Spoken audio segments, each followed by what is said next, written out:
Accelerators live. What's going on? All right, all right. So I'm gonna get started here. Let me see. Just want to make sure I'm live. All right, perfect. It looks like this. I'm gonna go here.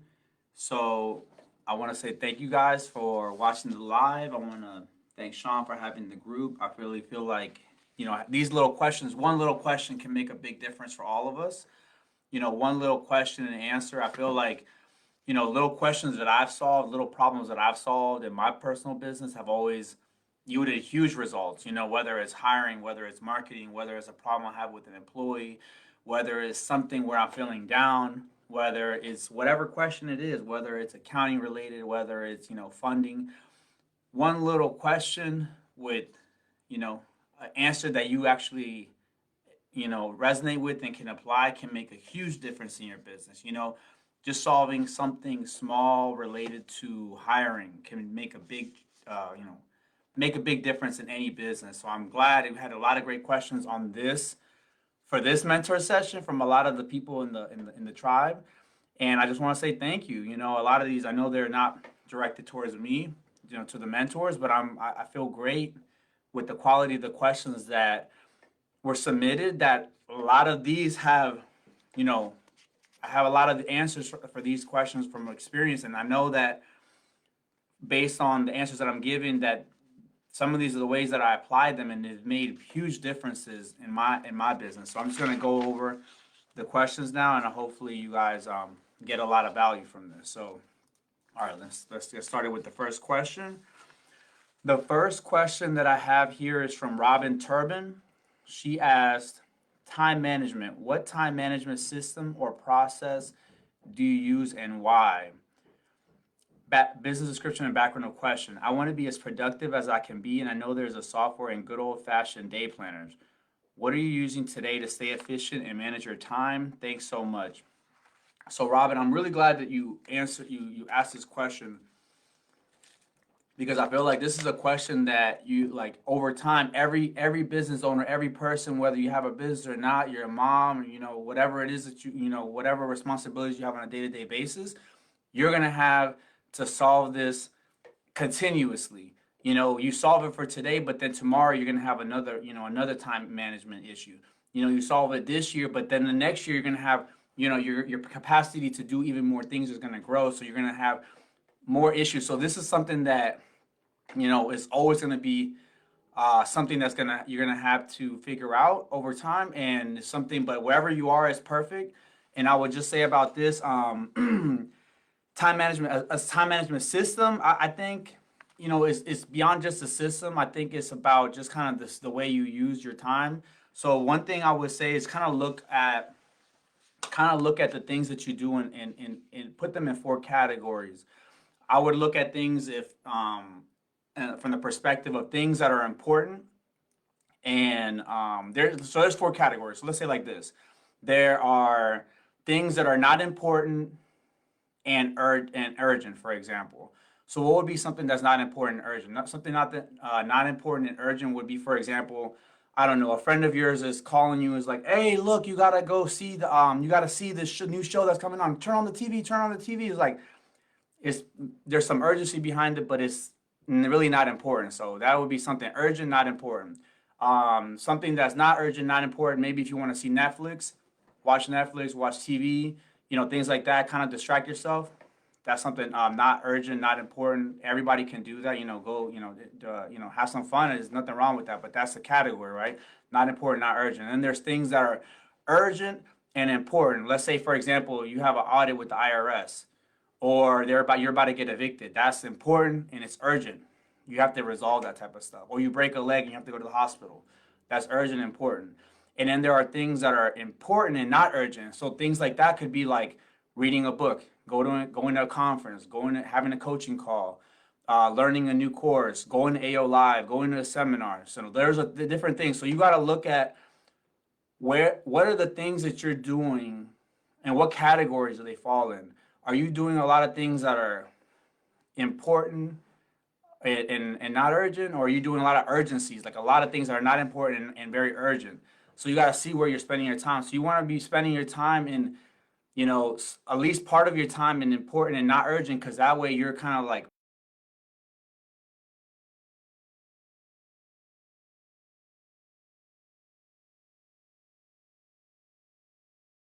what things that you're doing and where it is that you're spending your time. If you're spending your time 90% of your time in urgent and not important or and not important and not important items, then that's gonna drive the results that you have in your life. All right, perfect. So next question is let me see, Sarah Hamilton. Question to ask: how do I build loyalty with my team? Business description and background of question. I own a female run and operated barbershop, male clients. And over the years,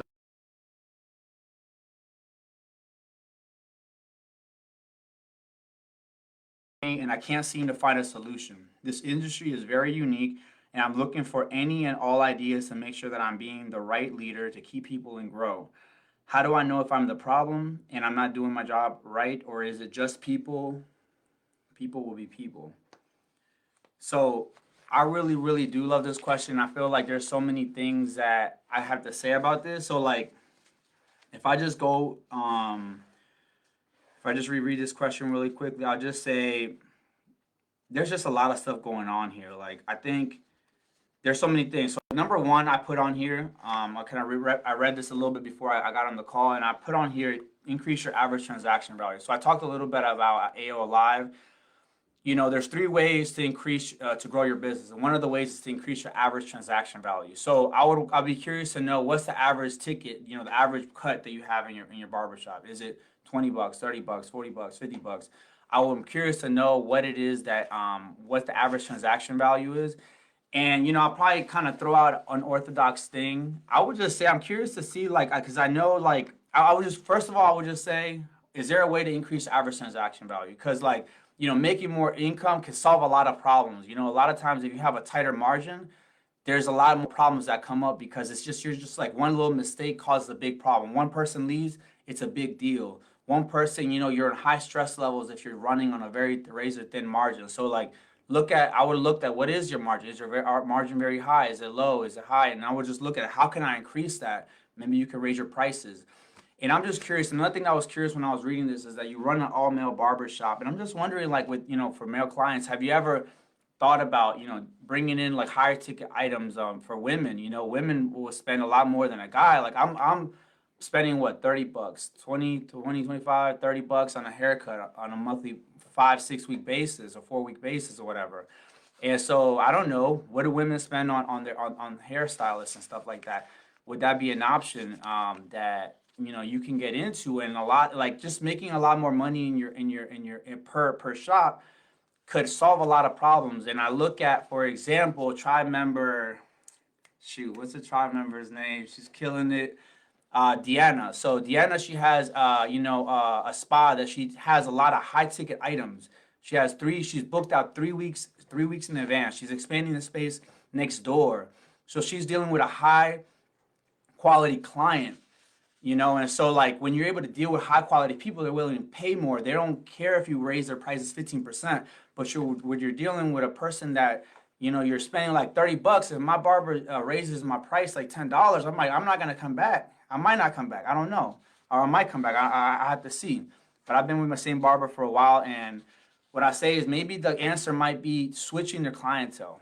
That's something to think about, because you talk about you have these male clients that are like kind of like not treating you well. That kind of sucks. Like people will be that way.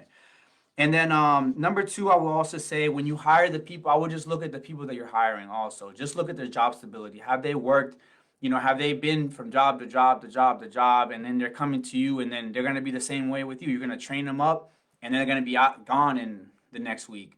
So if if you work with somebody that has been working at the same place for 2 years, 3 years, 4 years, then you're going to have. When I hire somebody, it's like I look for the job stability. How long have they worked somewhere else before me?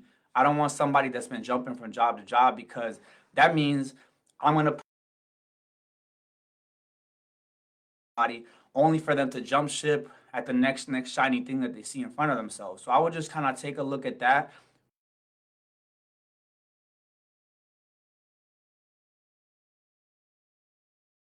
or the hairstylist license.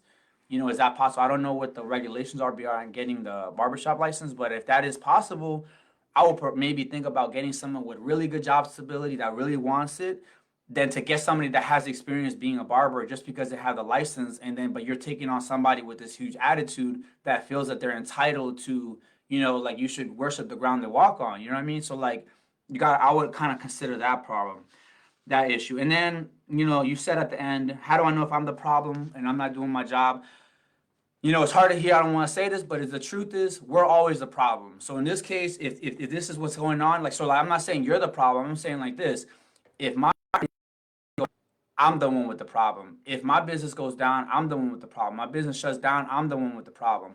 If if something happens in my business, the owner is ultimately responsible for what happens. It's not, I can't be blaming other people for it. So in this case, you are the problem, but the good thing is that you have it in your control. You have the hiring process in your control. You have the product selection in your control. You can see, what is it that is working in your business, you might have to test out a different product selection, or maybe the product selection and the product clientele is the right people that you have. Maybe you just have the wrong people that are being hired, that you need a different quality of person to be around you, because that type of culture where they're back talking and not treating you with respect is not correct.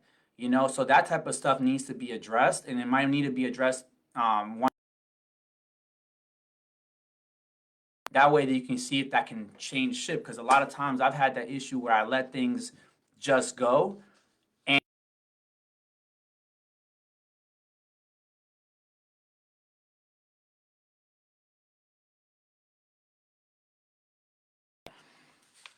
All right, next question is from Dan.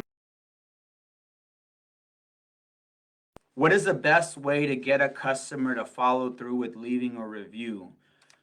When finished with a deck or project, I buy my homeowners a nice bottle of wine, $55 to $120 price range. I ask them to leave me a review on platforms, but it does not happen. The current projects I am doing are anywhere from 15 to 65,000 in price range. Elevator pitch: I'm looking to grow my exterior contracting company to 1 million in profitable sales. I'm looking to open more locations once all implemented systems are working. Looking to extend to large loss insurance claims, 100,000 plus, and government contracts. Right now, a veteran-owned business. Okay, great question. I love this question. So, I'm just curious. I probably know why you want it, but I'm curious. Why do you want more reviews? Probably to get more people to see your name, to go up in the Google search rankings, right? Why is it? Why is it that you want reviews? Okay, and if reviews, you feel that reviews are very important to you, I would ask you, are you doing something to incentivize the people to give you a review? Are you able to do that? I don't know. You have to kind of look at the rules behind that. But I would say, you might be able to, out just the top of my head, I'm thinking to be, people love incentives, right? So if you could be like, look, you could talk to the person, you give them a $55 bottle of wine or whatever it is that you do at the end, and be like, look, by the way, for every person that gives me a review, whether it's a 1-star or 5-star review, whatever you feel of my quality of work, I reward people with $25 Amazon gift card, just because the more people that know what I do, the more that I'm able to grow. The more people that I have I'm able to hire more people, and I'm able to give more work to my employees, and I'm able to grow this company to another level. So if you have an opportunity, please leave me a Google review or whatever it is, Yelp review or Angie's List or whatever you want them to give you a review. If you could please leave me a review, I do give a $25 gift card, whether it's a 1-star or it's a 5-star review. I'm going to give you a gift card. Just screenshot the review and I'll make sure to send it over your way. So that could be something you could try, or something like that. Or if you don't want to get,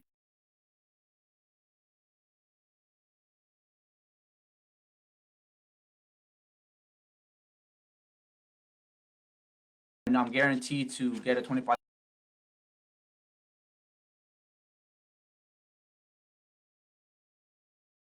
to see something that works for you. All right, next question. Nancy Lopez. Should I keep my 6-month emergency fund complete, or should I use some of it to invest in starting my business? Business description and background of question. I have no debts. Recently completed my 6 month emergency fund. I have 2,000 to spare to invest in kicking off my jewelry business, for which I need to do so much. I can probably bootstrap, but not sure if I will quickly need more and therefore will need to use an emergency fund. Sorry, I have no debts. Recently completed my 6 month emergency fund. I have 2,000 to spare to invest in kicking off my jewelry business, for which I need to do so much. I can probably bootstrap, but not sure if I will quickly need more, and therefore I will need to use emergency fund. Elevator pitch. I design and make jewelry that cherishes women's deepest emotions. Okay, perfect. I love this question as well. So look, comments I put here like, okay, so number one, so this is a great question. So number one, I'll say this all has to do with your risk tolerance. Okay, so you have to kind of ask yourself and be like, you know what is you have to ask yourself, what is my risk tolerance? Okay, how would you feel if you used up your 6 month emergency fund, you were down to zero and you didn't have any money left? So you have to kind of see what is your risk tolerance. You know, you might want to, if your risk tolerance, like for example, and not thinking like, oh, you have a low risk tolerance, you're a bad person, because I feel like I have a low risk tolerance. I feel like if I need to do something, I want to make sure that I'm taking a very calculated risk where if something fails, I still have something to fall back on, right? So what I would say to you, do you have a low risk tolerance? Do you have a high risk tolerance? And I would look at from that perspective to see, do you need to bump your 6 month emergency fund up to 9 months to 1 year maybe? You know, maybe you want to bump it up if you feel like, you know what, I would be devastated if I lost all my money type of thing. You know what I mean? So you gotta look at that answer. And then also you got to look at what is your business model? What is your experience in this business? Are you brand new?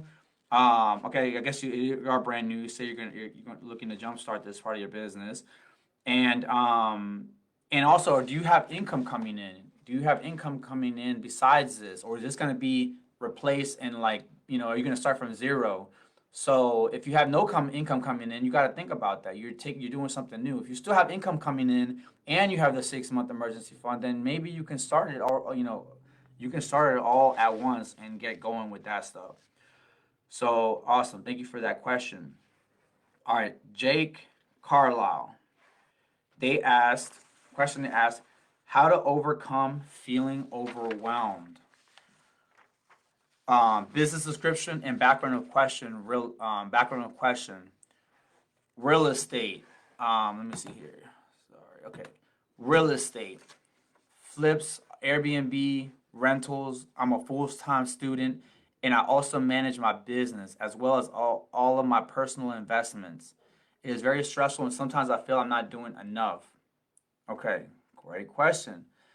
All right, so um, Jake, this I would say relates to the question that Robin had about time management. I would look at that question for sure. See where the things that you're doing, are they urgent important? Are they important and urgent? Are they not important and urgent? Are they not important and not urgent? Are you doing watching a lot of Netflix? Are you watching a lot of movies? Are scrolling through social media and kind of distracting yourself? Nothing wrong with that. You just don't want to spend 50 to 60% of your time there, right? Scrolling and just kind of like, watching movies and stuff. And then how much time are you dedicating to things that are important and not urgent? How much time are you reading a book, going to a seminar, going to AO Live, going to being mentored by mentored by somebody that knows what they're doing? How much time are you spending there? Or are you spending all your time in urgencies? I had to pull out this fire. I got to put out this fire. I got to put out this fire. So if you're kind of always in urgent mode, then you're going to be overwhelmed with stress. So I would definitely look at that part. And this feeling of overwhelm it can also be a good thing, because it can mean that you have many things that you're doing, and maybe you need to cut out some things. You need to focus on what's most important to you. So you say you're doing a lot of things: real estate, flips, Airbnb. Like, what are those things? What are those things that's giving you the most profit? Maybe you want to diversify what you have, but maybe you need to focus on what it is that's working best for you. Maybe doubling down on that will give you a better result than focusing maybe on something that's giving you a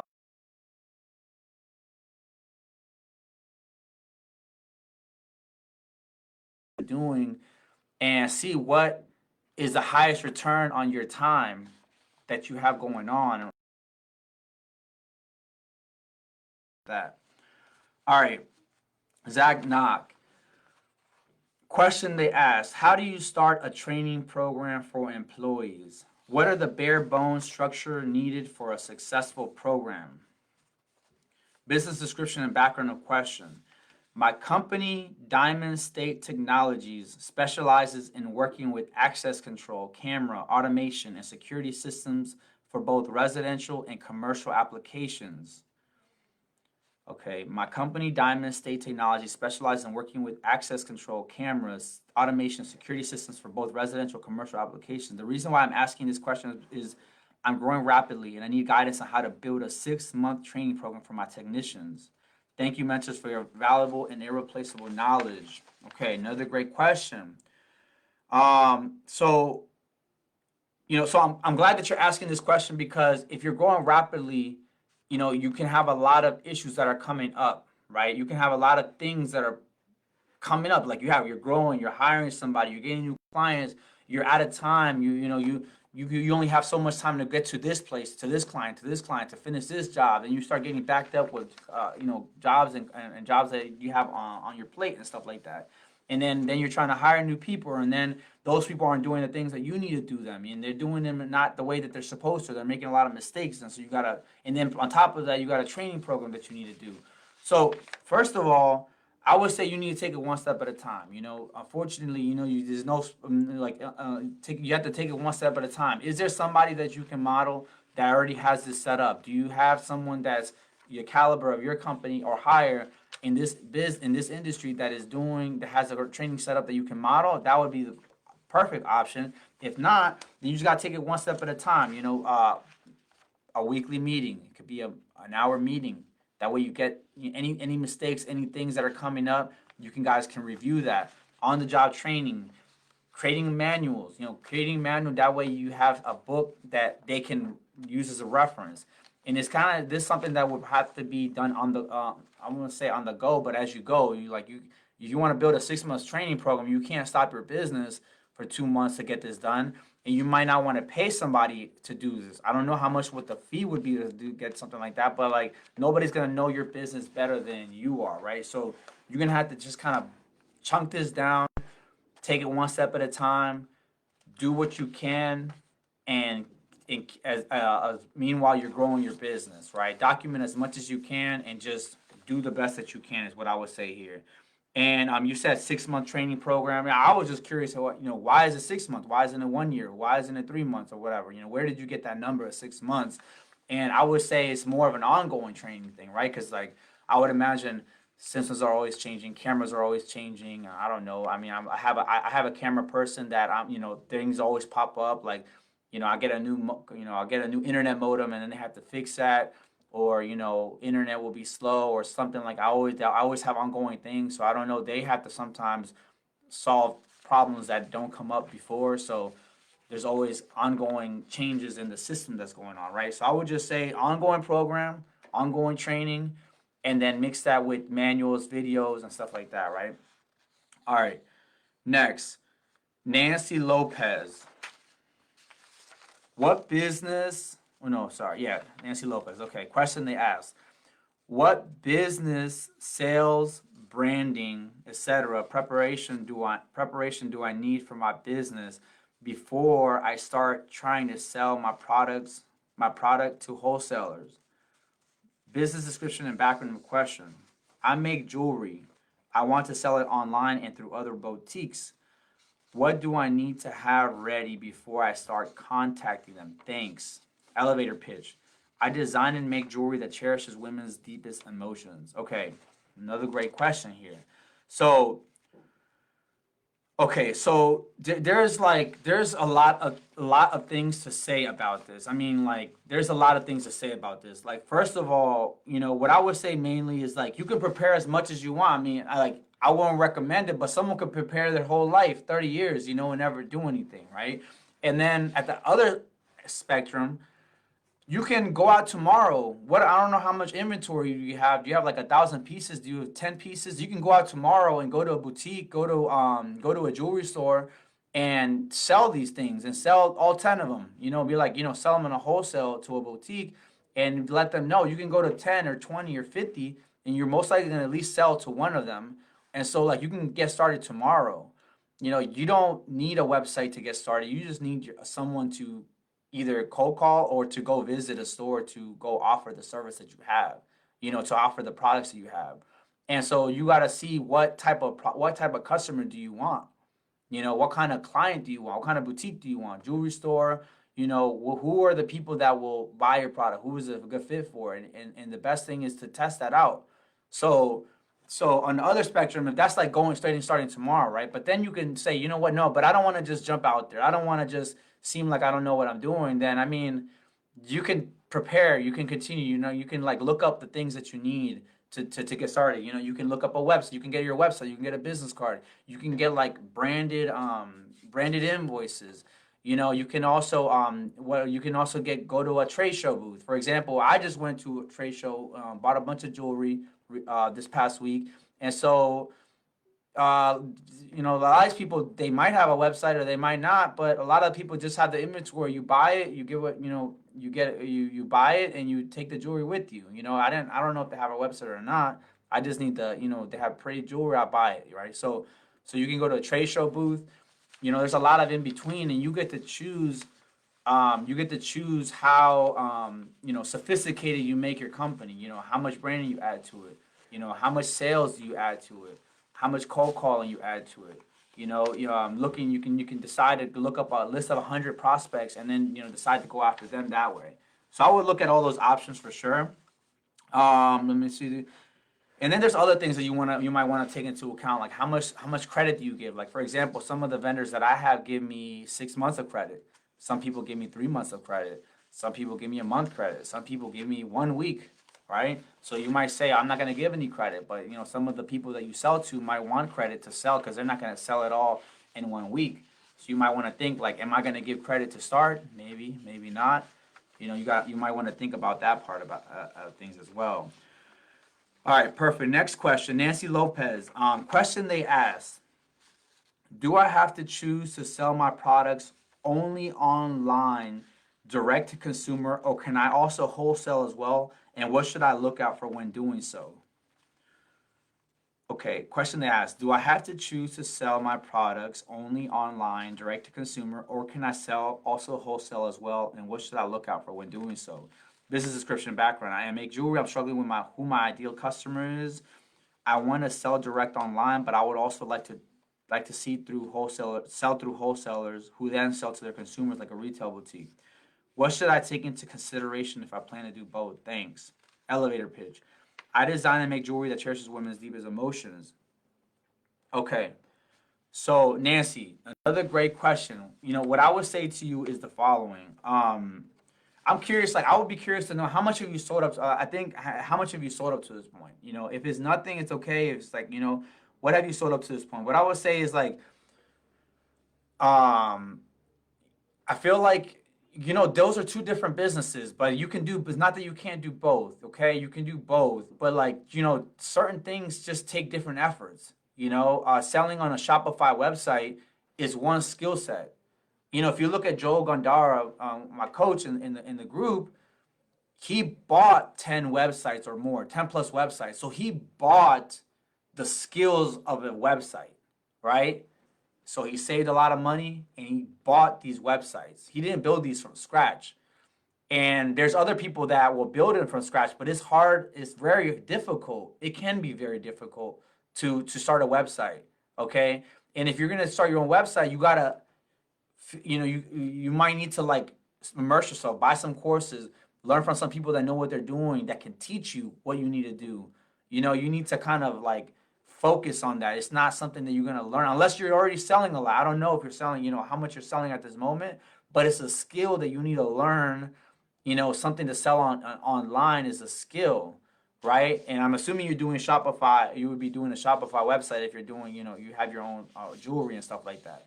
So, or using some of these other platforms like Etsy or something like that. But I would just say that's like its own business right there. There's Facebook ads that you can run. There's a bunch of influencers that you can use to kind of drive traffic to your website. Instagram page, social media strategy. There's a bunch of stuff that go behind that. That's just all concentrated in having your own website. So I would look at that as one business, and then the other business is selling to wholesalers, to boutiques. So if you're gonna do that model, that's another business because yes, it has a little bit of overlap. You have the website, you have the products maybe on your website, but now it's a lot more. You build a relationship with the website is via influence or stuff like that. But when you're selling to retail stores, it's different. It's a different channel. You're gonna have to build a relationship, go to trade shows or cold call on different businesses or visit businesses in person, right? It's a different skill set and there's more sales involved, But if you get a business owner that has five jewelry stores, you can sell a lot more in one sale and in a more an ongoing basis than you can to a consumer that's buying, $50 item on your website. But that's not to say that you can't do it on your website. There's people doing, millions of dollars of sales, retail, direct to consumer sales on their Shopify website. But what I'm saying is that, you're gonna have to build a skill set, and both of them require different skill sets that are involved in that. So I'm not telling you to focus on one. I would just consider that the both are different types of skill set, and then you're gonna have to kind of have your team split between two models if you're kind of going after both. So if you want one, just think about the work behind each one of those and see. You could do both. Build a little bit get a couple retail boutiques, sell on your website. You're kind of split your time between both options, but that will definitely help you grow to the next level on that aspect, right? But I think both options are great. Both options are great. There's a lot of courses out there. There's a lot of testing that you can do. And then as far as selling to retail boutiques, it's business to business, which is great because you can get a lot of clients very quickly because there's a lot of jewelry stores out there, and jewelry stores are always looking for unique pieces, unique items. What's new? What's something that's unique that will go well in their store and that the customers will love and have a great margin, right? All right, perfect. So next question, Dodge Sangster. Business description of background of question. Oh no, sorry, hold on, no, this is not the right one. Okay, let me see. Oh, here it is. Okay, my bad, I got it now. Okay, Dodge Sangster. The question she asked is, what is the best platform for e-commerce, FBA or Shopify? Also, what is the thought process around choosing products? Choosing what may be popular or something that you may be passionate about. Thanks. Business description. Business description and background of question. I set up a Shopify store a year ago as a potential side business.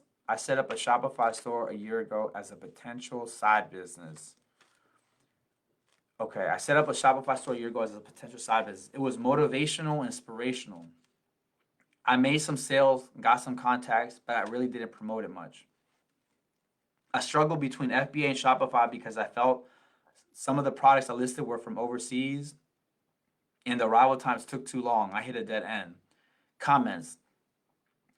Okay, I put my comments. Okay, so what I would say about this, so you're asking what is the best platform for e-commerce? This is kind of like maybe a similar theme to the last question from Nancy, what is better, one or the other? I mean, I would say there's both. Both are really great. I mean, for example, Joel from the group, he has 10 websites that are doing really well. And so he has them all on Shopify. And there's other people that sell exclusively on Amazon, like Jerry Morton. He has a 1 million+ brand on Amazon that he's very successful at.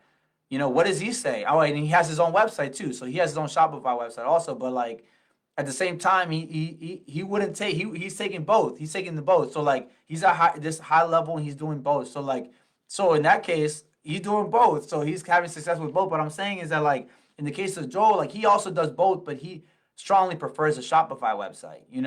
And what I would say is, because I do sell on Amazon, is I say that for me, I only have an Amazon website because that's what I originally learned. And from the experience that I have on that, I would just say that what I would say is there's no better one or the other. It's the one that you choose to focus on. So, in Amazon, there's different models that you can choose. So, number one, that you can do private label. Like what you were doing, it sounds like it's something like private label, maybe something you branded on your own, and you were kind of selling that you kind of have higher margins since you're bringing them from China and stuff like that. So that would be private label model. And then there's an Amazon wholesale model where you buy things from brands or distributors, and then you resell them on Amazon, which is what I do.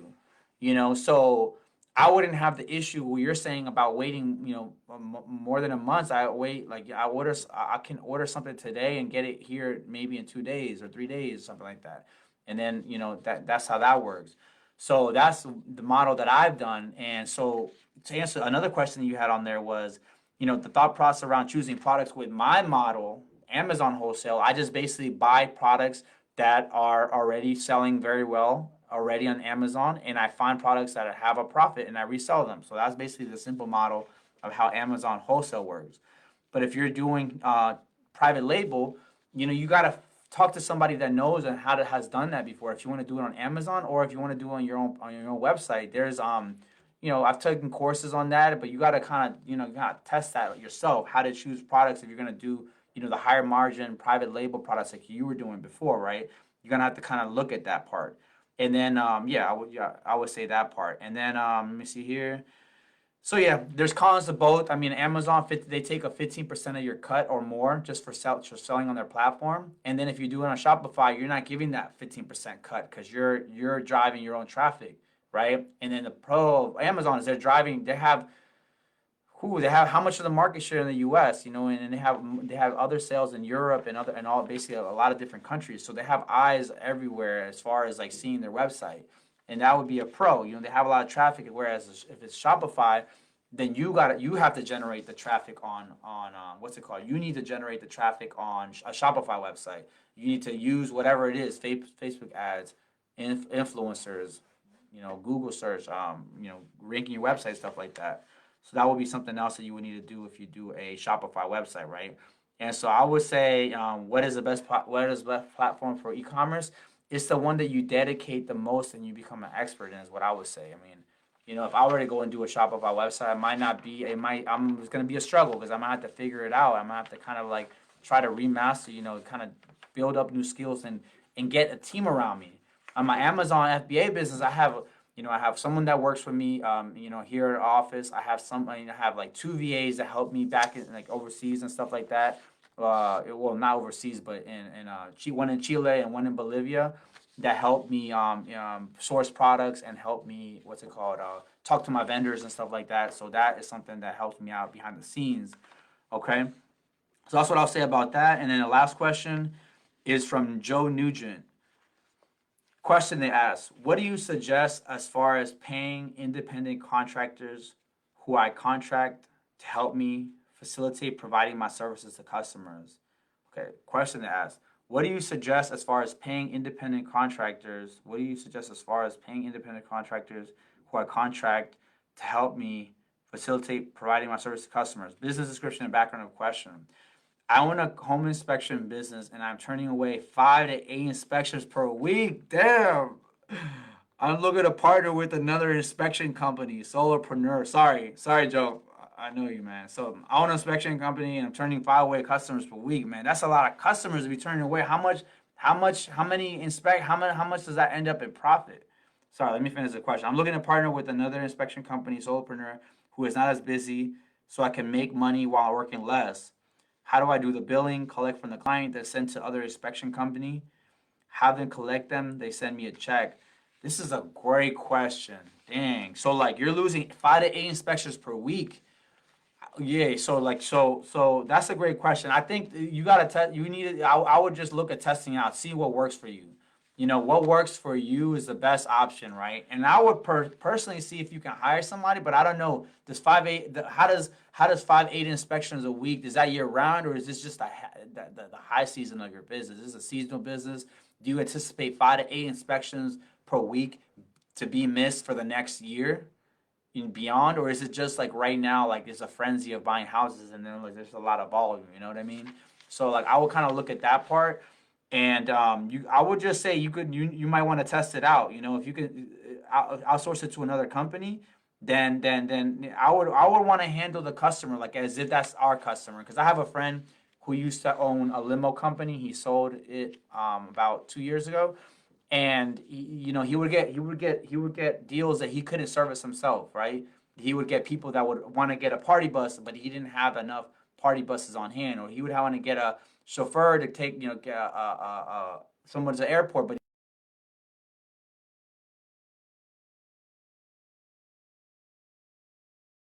the other person would fulfill it. You know what I mean? So what I would say is you handle the billing, but you handle the behind the scenes of hiring the person to, or outsource or contracting another company to do it for you. That's what I would look at doing. But I'm not sure if what is there any what are the legalities about doing that in your business.